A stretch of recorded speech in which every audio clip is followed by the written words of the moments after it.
სამედიცინო გასინჯვების აქცია გურჯაანში. სამედიცინო აქციის პარკლებში ადგილობრივებს კონსულტაცია ქირურგიის ეროვნული ცენტრის სპეციალისტმა გაუწია.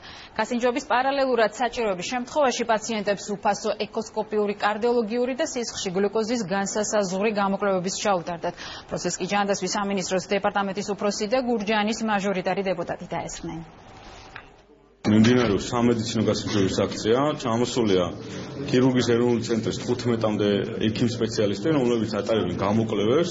გამოკვლევის შემდგომ მიეცემათ დანიშნულება და დანიშნულების შემდგომ მათ გადაიცემათ უსასყიდლოს მედიკამენტები. ჩატარდება მინიმალური ლაბორატორიული და ინსტრუმენტული კვლევები, რისი მობილიზებაც აქ მოხერხდა და ჩავტარდებათ ეკოსკოპიური გამოკვლევები პაციენტებს და მაღალკვალიფიციური სპეციალისტების კონსულტაცია. დიდი მადლობა მინდა გადავხადოთ ქირურგიის ეროვნულ ცენტრს და ჯანდაცვის სამინისტროს, რადგან ჩატარდა არაჩვეულებრივი აქცია სოფელველის ციხეში და მის მიმდებარე სოფლებისთვის, სადაც უფასოდ გაისინჯენ და ისინჯებიან პაციენტები და შესაბამის დანიშნულების მიხედვით ეძლევათ უფასოდ მედიკამენტები.